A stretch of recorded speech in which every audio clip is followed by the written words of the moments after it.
Budapest and beyond. In the 1980s, there was a children's puzzle toy that took the world by storm.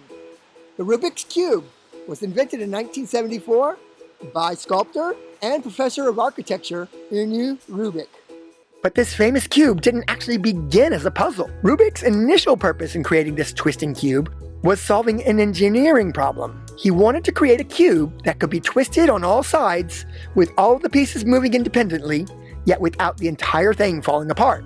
As he twisted his cube, testing the structural engineering, he was overjoyed that it worked. But then he wanted to get the cube back into its original position.